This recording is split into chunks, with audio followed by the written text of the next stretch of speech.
అందరికీ నమస్కారం. పురాణ శ్రవణం ఛానల్ను సబ్స్క్రైబ్ చేయండి, లైక్ చేయండి, దయచేసి అందరికీ పంచండి. విష్ణు పురాణంలో మనము తరువాత భాగం గురించి మీకు వివరిస్తున్నాను. స్వయంభువ నందనుడైన ప్రియవ్రతుని భార్య కుక్షి, ఆమె కర్దమ ప్రజాపతి కూతురు. ఆ దంపతులకు 10 మంది కొడుకులు. వారు అగ్నిధ్రుడు, మేధాతిథి, వపుష్మంతుడు, జ్యోతిష్మంతుడు, ద్యుతిమంతుడు, హవ్యుడు, ఇలా 10 మంది పుత్రులు. వారిలో మేధుడు, అగ్నిబాహుడు వీరు పుత్రుడు పూర్వజన్మ స్మృతి కలవారై విరక్తులై యోగనిరతులై భువి నుంచి వెళ్ళిపోయారు.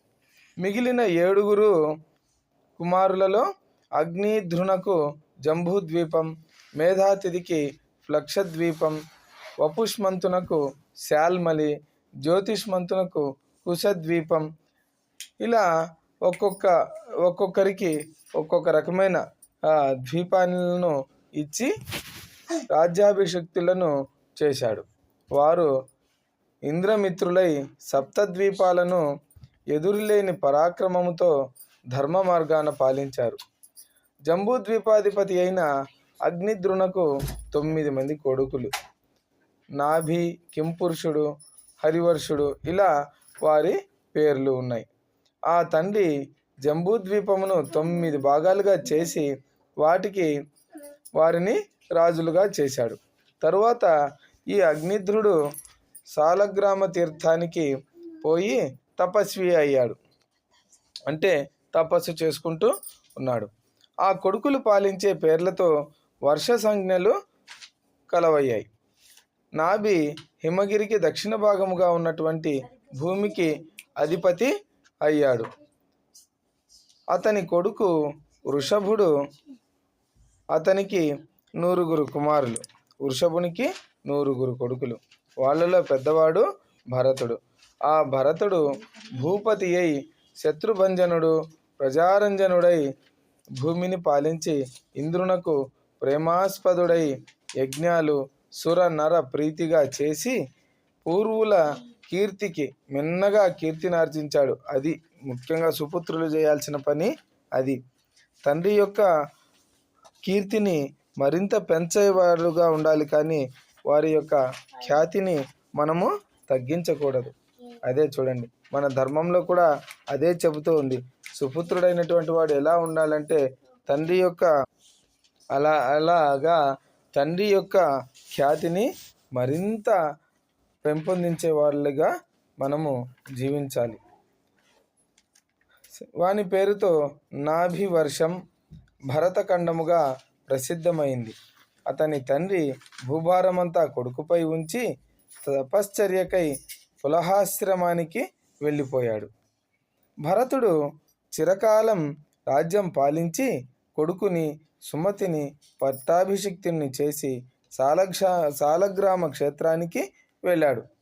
పతిని ఆరాధించి తను త్యాగం చేసి మలి జన్మలో బ్రాహ్మణుడుగా పుట్టాడు.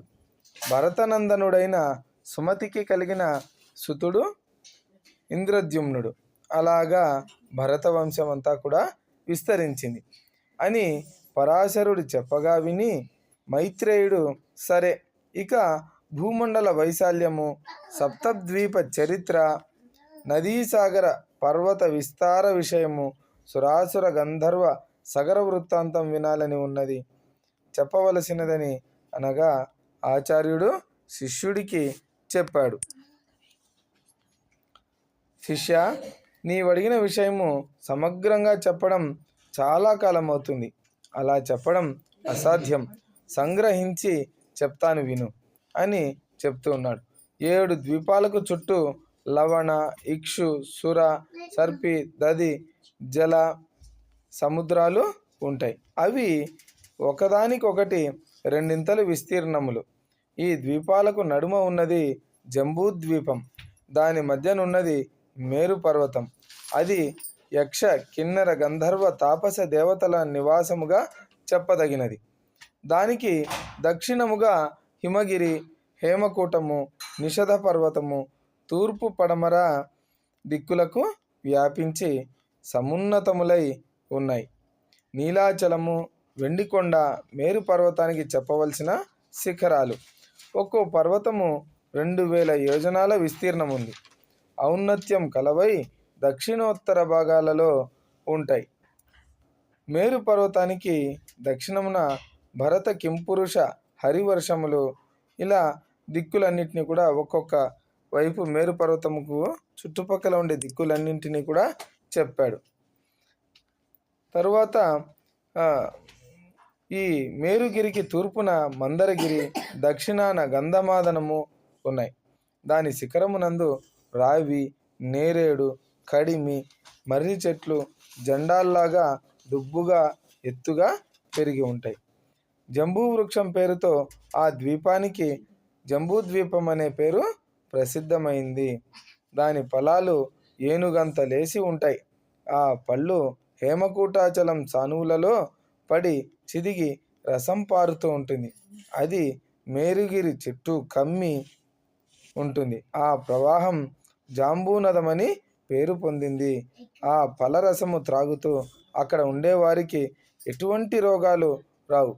ముసలితనము అనేది వారి దరి చేరదు.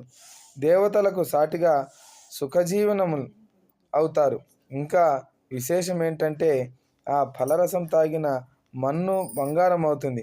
ఆ కారణం వల్ల బంగారానికి జాంబూనదమని ఒక చక్కని పేరు కలిగింది. అందరికీ నమస్తే. దయచేసి పురాణ శ్రవణం ఛానల్ను సబ్స్క్రైబ్ చేయండి. విష్ణు పురాణాన్ని ప్రతిరోజు కూడా వింటూ ఉండండి.